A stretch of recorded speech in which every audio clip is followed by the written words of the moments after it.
वो America, 31st night. बहुत ही महंगा होटल, कलरफुल लाइट्स, मनमोहक गाना, आसपास का माहौल भी बहुत खुशनुमा। मॉडर्न पोशाक में अनामिका अपने दोस्त सुषमा और कीर्ति के साथ आनंद ले रही थी। हे, आज पार्टी मेरी है, जितना चाहे तुम लोग उतना पी सकते हो, मानो कि जियो जी भर के। बच्चे बूढ़े का कोई अंतर नहीं, पूरा आनंद लो। इस तरह कहकर वो पीने में व्यस्त हो जाती है। सुषमा, कीर्ति भी पीती है और एंजॉय करती है। फिर होटल के अंदर में केक कटिंग सेरेमनी होता है। वहाँ पर आए अनामिका अपने सारे दोस्तों को गिफ्ट्स देती है। गिफ्ट्स पाकर सारी सहेलियां बहुत खुश होती हैं। ठीक उसी दौरान रिच सुदर्शन वहीं पे सोफे पे बैठकर अपने मोबाइल फोन को बड़े ही आश्चर्य से देख रहे होते हैं। उसकी पत्नी अंजलि उसके लिए कॉफी ले आती है। ऐसे आश्चर्य होकर देख रहे हो, क्या है वीडियो में जी? मैं अपने फोन पे वीडियो नहीं देख रहा हूँ अंजलि, अपनी बेटी अनामिका का क्रेडिट कार्ड बिल देख रहा हूँ। पिछले महीने के कंपैरिजन में बड़ा है कि घटा है? मामूली बढ़ा नहीं अंजलि, बहुत बड़ा है, कहकर वो अंजलि को अपना फोन दिखाते हैं। वो देखकर अंजलि, हमारी संपत्ति बहुत है, एकमात्र बेटी है, उसी का तो सब होगा, उसे जो इच्छा करने दो। आज वो हमारे साथ है तो इतना पैसा खर्च कर ले रही है, कल जब वो ससुराल जाएगी तो सोचा है क्या परिस्थिति होगी। मैं उसे कहीं नहीं भेजने वाली हूँ। अंजलि, मैं शारदा बहन को वादा कर चुका हूँ कि मैं अपनी बेटी को उनके घर बहू बना के जरूर भेजूंगा। इस बात से मैं हेर फेर नहीं कर सकता हूँ, चाहे कुछ भी हो जाए। शारदा जी का मिडिल क्लास फैमिली है, एक छोटा सा घर है, मेरी बेटी उस घर में कैसे रहेगी? जरूरत है तो रमेश को यहाँ बुला लो। ये बात शारदा जी कभी नहीं मानेंगी, इसीलिए हमें ही अपनी बेटी की शादी करा के उनके घर भेजना होगा, उनकी घर की बहू बनना होगा उसे।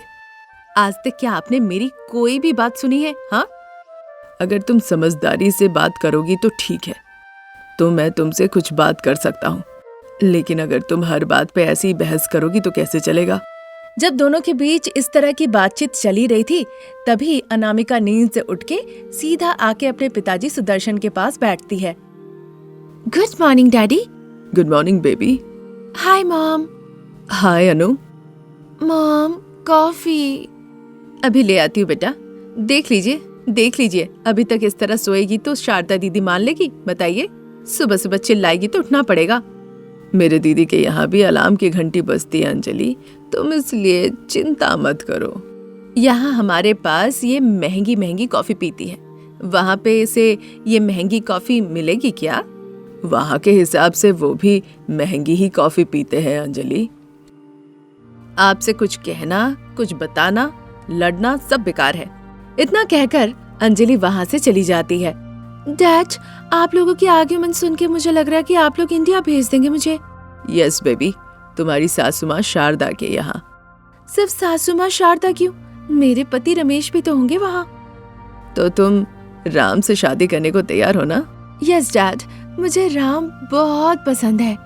फिर हम कल ही इंडिया चलते हैं। Sure dad. दोनों के बीच इस तरह बातचीत चल रही थी, तभी अंजलि कॉफी लेकर वहाँ आती है। अंजलि, तुम्हारे लिए गुड न्यूज, तुम्हारी बेटी अनामिका इंडिया जाने के लिए रेडी है। आपने कुछ सिखाया होगा। नहीं मॉम, ऐसा कुछ भी नहीं है, मुझे राम बहुत पसंद है। इस तरह कहकर शर्माते हुए अनामिका वहाँ से चली जाती है। 2 दिनों के अंदर ही अमीर, सुदर्शन, अंजलि और बेटी अनामिका तीनों शारदा के घर पे आके बैठे होते हैं। वहाँ उनके सर के ऊपर एक पंखा घूम रहा होता है। यहाँ एसी नहीं है आंटी? एक्चुअली तुम्हारी सासू माँ मिडिल क्लास है ना, इतना स्टेटस नहीं है एसी खरीदने का, इसीलिए शायद नहीं खरीदा। आंटी का नहीं हो सकता है, पर हमारा तो है ना, और यहाँ पे सब कुछ तो मेरा ही है। उसकी बातें सुन के शारदा, प्रसाद, रमेश, सुदर्शन सभी बहुत खुश होते हैं, पर अंजलि का मुंह बन जाता है। बेटा रमेश, तुम मेरी बेटी अनामिका से शादी करोगे ना? सुदर्शन के इस तरह से पूछने पे रमेश शर्माते हुए वहाँ से चला जाता है। ये देखकर शारदा, प्रसाद, सुदर्शन सभी मुस्कुराते हैं। अनामिका भी शर्माते हुए अपना सर नीचे कर लेती है। बहन जी, मुझे आपसे कुछ पर्सनल बातें करनी थी। ठीक है भाई साहब, बगान में जाएंगे या फिर छत पे, आप बताइए। बस हमारी बातें कोई ना सुने, कहीं ऐसी जगह चलिए। फिर छत पे चलिए भाई साहब। इस तरह कहकर वो दोनों छत पे चले जाते हैं। वहाँ शारदा और सुदर्शन बातचीत करते हैं। वो अनामिका के बारे में सारी बातें खुल के बताना चाहते थे। शारदा स्वीकार भी लेती है। फिर एक हफ्ते के अंदर अनामिका और रमेश की बड़े ही धूमधाम से फंक्शन हॉल बुक करके ग्रैंड शादी होती है। अब मॉडर्न अनामिका नहीं रही, मिडिल क्लास परिवार की बहू हो गई और मिडिल क्लास बहू के तरह वो साड़ी पहन के अच्छे से तैयार हो गई। अपनी बेटी को साड़ी में देखकर पिता सुदर्शन बहुत खुश होते हैं, पर अंजलि को ना ही यह शादी में मंजूरी थी और ना ही मिडिल क्लास फैमिली, इसीलिए उसका मुंह बन जाता है। बाई अनु, याद रखना, तुम्हारी सासू माँ शारदा मेरी दूर की बहन लगती है। वो जैसा कहेंगी उनकी बात सुनना, ठीक है ना? इस तरह सुदर्शन कहते हैं। फिर सुदर्शन खुशी खुशी अमेरिका लौट जाते हैं। यहाँ शारदा कैसे खाना पकाना है, काम करना है सिखाने लगी और अनामिका भी वैसा ही करने लगी। एक दिन सास बहू जब सब्जियां लाने के लिए बाजार जाती है, अनामिका को पास में ही एक महंगी ज्वेलरी शॉप दिख जाती है। माँ जी, चलिए इस दुकान में शॉपिंग करते हैं। हाय भगवान, ये तो बहुत महंगी दुकान है बहू। यहाँ की चीजें बस शीशे में ही देखना अच्छा लगता है। हम मिडिल क्लास है, हमें ये सब नहीं जचता है। चाहेंगे तो खरीद सकते हैं माँ जी। नहीं बहू, ये सब अभी हमें जरूरत नहीं है। रविवार बाजार लगेगा तो हम वहाँ जाके सस्ता आर्टिफिशियल जेवर खरीद के लाएंगे। चलो। ये सुनकर अनामिका का मुंह बन जाता है। चलो बहू। इस तरह कहकर शारदा आगे आगे चलने लगती है और अनामिका पीछे पीछे आने लगती है। कुछ दूर जाने के बाद अनामिका को शीशे के अंदर लाइट्स में टंगा हुआ चमकीले कपड़ों का शोरूम दिखता है। कपड़ों का दुकान देखते ही अनामिका बहुत खुश हो जाती है। उसकी इच्छा होने लगती है कि शोरूम में क्या क्या है एक बार जाके वो देखे और कुछ पसंद आए तो वो खुद के लिए खरीद ले। माँ जी, हम कपड़े के दुकान जा सकते हैं ना? नहीं बहू, ये तो बहुत महंगा शोरूम है। यहाँ एक कपड़े का जितना भाव होगा उतना हमारे घर के बगल के छोटे दुकान में से 3 साड़ियाँ आ जाएगी और साड़ियाँ भी अच्छी अच्छी मिलती है। तुम अगर उन साड़ियों को पहनोगी ना, बहुत सुंदर लगोगी बहू। वो बात नहीं है माँ जी, आप पैसों के लिए बिल्कुल चिंता न करें। डैडी मुझे कार्ड देकर गए हैं, कहा है कि जब जरूरत पड़े खर्चा करने के लिए। तुम्हारे पिताजी ने वो कार्ड दिए हैं इमरजेंसी में इस्तेमाल करने के लिए। যদি হঠাৎ করে শরীর টরির খারাপ হয় আর আমাদের কাছে সঙ্গে সঙ্গে টাকার ব্যবস্থা না হয়, তখন যেন ওই কার্ডগুলো ব্যবহার করা হয়। क्या माँ जी, आप ना हर बात पे कुछ ना कुछ बहाना दे रही है। तो ऐसा होगा, फिर आप 31st नाइट कैसे सेलिब्रेट करेंगी, जरा मुझे भी बताइए। इसमें बताने का क्या है, हम घर पे मनाएंगे ना। इस तरह कह के वो अनामिका को घर वापस ले आती है। देखते देखते एक हफ्ता निकल जाता है। उस दिन 31st नाइट था। सारे लोग जगे हुए थे। ठीक 12 बजे रमेश केक ले आता है और हॉल के सेंटर टेबल पे लाकर वो रख देता है। शारदा, बिल्कुल रात के 12 बज रहे हैं। बहू, चलो केक काटो। इस तरह कहने पे अनामिका केक्स पे लगे कैंडल्स को फूंकती है। सभी लोग happy new year and bye bye old year कहकर तालियां बजाने लगते हैं। अनामिका, अब केक काटो। इस तरह रमेश के कहने पर अनामिका केक काटती है। रमेश केक लेके अनामिका के चेहरे पे लगा देता है। केक का एक टुकड़ा लेके वो अनामिका को खिला देता है। उसके बाद वो अनामिका को लेके घर के बाहर निकल आता है। अनामिका का ताकि ग्रैंड स्वागत हो, इसीलिए वो अनामिका को ढेर सारे पटाखे देता है। अनामिका पटाखों को देखकर बहुत खुश होती है और सभी को एक एक करके जलाने लगती है। पटाखों की रोशनी से मानो आसमान जगमगा उठता है और ये देखकर सभी बहुत खुश होते हैं। इस तरह रिच अनामिका अपने नए मिडिल क्लास ससुराल में 31st नाइट सेलिब्रेट करती है। अनामिका अपने अमीर माता पिता के यहाँ हर त्योहार को बड़े ही लग्जरी में बड़े पैमाने पे मनाया करती थी, पर ससुराल आने के बाद जब उसे ससुराल वालों की आर्थिक परिस्थिति के बारे में पता चला तो यहाँ पर वो त्योहार उनके परिस्थिति के अनुसार ही मनाने लगती है। अमीर घर में पैदा होने का जो अहंकार अभिमान होता है, अनामिका ने कभी भी किसी को नहीं दिखाया।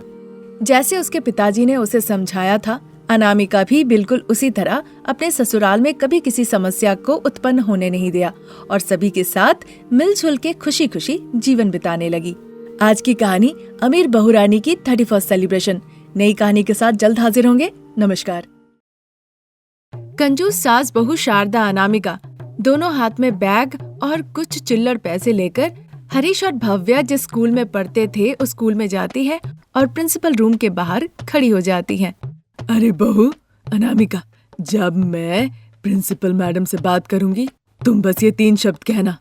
अच्छा ठीक है, ये मेरी सासू माँ की इच्छा है और हम बच्चों के खातिर तो कर रहे हैं।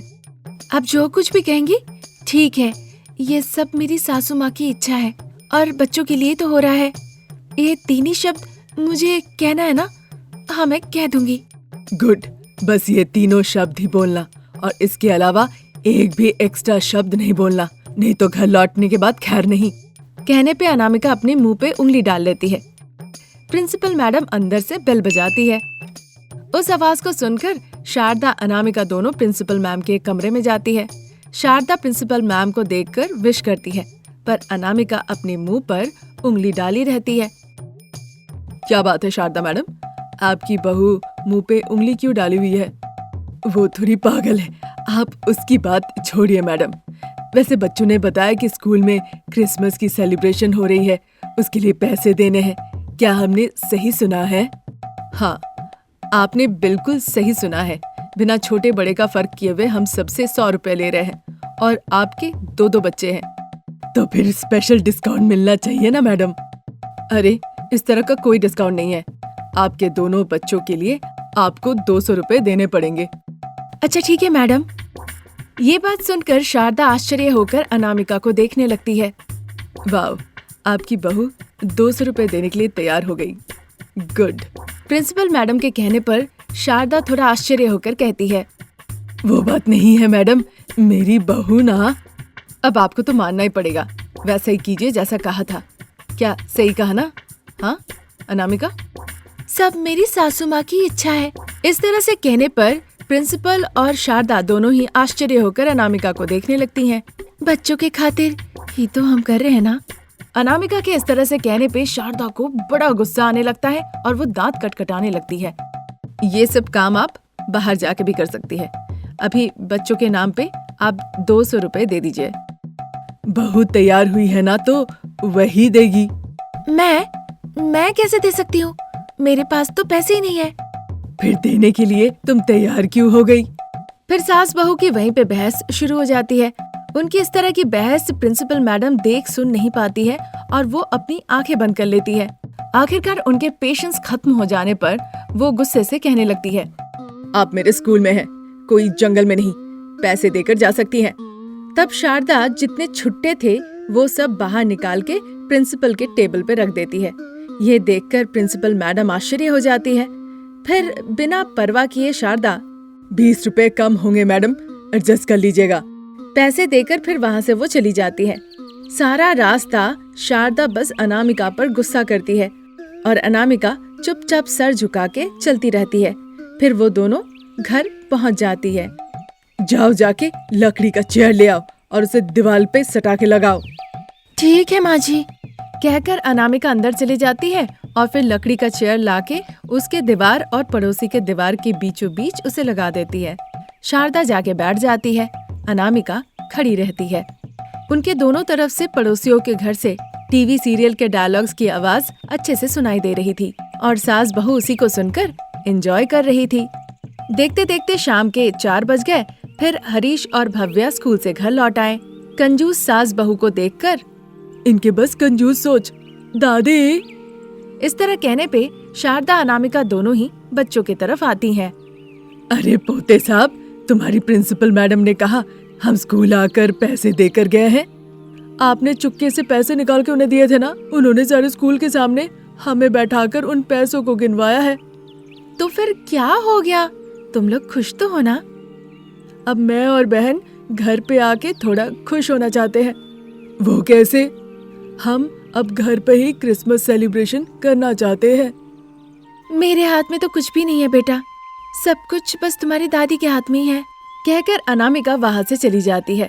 बच्चे शारदा के पास आकर हंगामा मचाने लगते हैं। वो सेलिब्रेट करना चाहते हैं क्रिसमस। शारदा गुस्से से चिल्लाती है और फिर वहां से चली जाती है। हरीश और भव्या रोते रोते घर के अंदर आते हैं। अनामिका उनके पास आती है, उनसे बात करती है और समझाती है।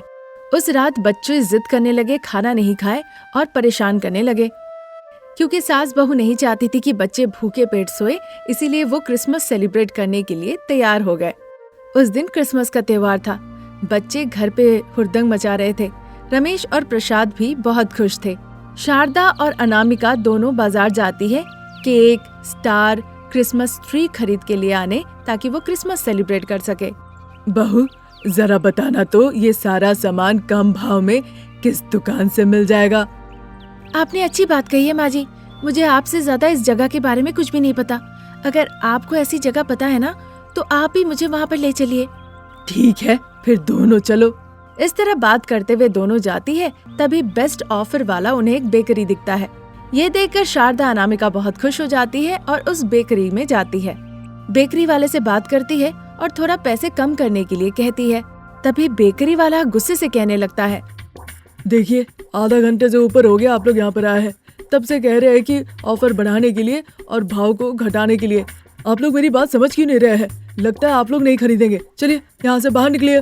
इस तरह से कहने पर बहू अनामिका शारदा को लेकर बेकरी के अंदर से बाहर निकल आती है। क्यों बहू, जब मैं बात कर रही थी तो तुम मुझे खींच कर क्यों लेकर आई? अरे माँ जी, अभी क्रिसमस का सेलिब्रेशन चल रहा है ना, इसलिए बेकरी वाले एक के साथ एक मुफ्त में दे रहे हैं। अच्छा होगा अगर हम यहाँ से चले गए तो। अगर हमें कोई और बेकरी शॉप दिख गया, ज्यादा ऑफर मिलेगा तो ज्यादा बचत भी तो होगी। ठीक है, चलो बहू। इस तरह सास बहू बातचीत करते हुए वहाँ से आगे बढ़ जाती है। इस बीच उन्होंने और भी कई बेकरी शॉप और क्रिसमस डेकोरेशन शॉप्स भी देखा, पर उन्हें कहीं भी अच्छा ऑफर नहीं मिला। चलते चलते अब सास बहू काफी थक चुकी थी। दोनों को ही बहुत प्यास लग जाती है। बहू, अब पैसों से कुछ नहीं खरीदेंगे, चलो किसी से मांग लेते हैं। सासू माँ की बातों पर अनामिका भी तैयार हो जाती है। फिर वो एक के घर पे जाती है। जाकर कॉलिंग बेल बजाती है। अंदर से कल्पना निकल आती है। सास बहू कल्पना को देखकर नमस्ते कहती है, पर कल्पना को कोई फर्क नहीं पड़ता। बताइए, आप लोग को क्या चाहिए? दीदी, बहुत प्यास लगी है, थोड़ा पानी दे दीजिए। इस तरह शारदा पूछती है तो कल्पना को लगता है कि सास बहू चोरी करने के लिए यहाँ आई है। यहीं रुको, लेकर आती हूँ, कहकर कल्पना अंदर आती है और आके पुलिस को फोन कर देती है। शारदा अनामिका इधर पानी का इंतजार कर रही थी, तब तक पुलिस आ जाती है। यही वो चोर है सर, जिनके बारे में मैंने बताया था। हम चोर नहीं है सर, आप हमें चोर क्यों बुला रही है? हमने तो बस पानी मांगा था, हमें नहीं पता था। हमें पानी नहीं चाहिए और अरेस्ट भी नहीं चाहिए, हम यहाँ से जा रहे हैं। आप लोगों को देखकर ही लग रहा है कि आप लोग चोर है। चलिए पुलिस स्टेशन चलिए। सर सर, हमें प्लीज छोड़ दीजिए। सास बहू बहुत विनती की, बहुत मनाने की कोशिश की, पर एसआई अरविंद उन्हें अरेस्ट करके जीप में बैठा के सीधा पुलिस स्टेशन ले गए और वहाँ ले जाके लॉकअप में डाल दिए। सर, हम क्या कह रहे हैं एक बात सुन लीजिए। बच्चे क्रिसमस सेलिब्रेट करना चाह रहे थे, इसीलिए केक, स्टार, क्रिसमस ट्री लेने आए थे। अच्छा ऑफर देखने के लिए हम बहुत घूमे, घूमते घूमते थक गए तो पानी पीने के लिए हम वहाँ गए थे। सर प्लीज एक बार मेरे पति और ससुर जी को फोन लगाइए। इस तरह कहने पे एसआई अरविंद प्रसाद और रमेश को फोन करके पूरी बात बताते हैं। अपना अपना आधार कार्ड लेके वो तुरंत पुलिस स्टेशन पहुंचते हैं। एसआई अरविंद से बात करके वो कंजूस सास बहू को वहां से ले जाते हैं। तब तक मध्य रात्रि हो चुकी थी। फिर वहां से सब लोग मिलके एक दो दुकान में जाते हैं। वहां पे भी सारे स्टॉक्स खत्म हो चुके थे। अब कोई चारा ही नहीं था, इसीलिए पहले दुकान में वापस जाते हैं। वो दुकान वाला सास बहू को पहचान लेता है और सामान का भाव दुगना कर देता है। अब कोई चारा नहीं था, इसीलिए बढ़े हुए भाव में ही वो केक, स्टार, क्रिसमस ट्री खरीद के घर लौट आते हैं।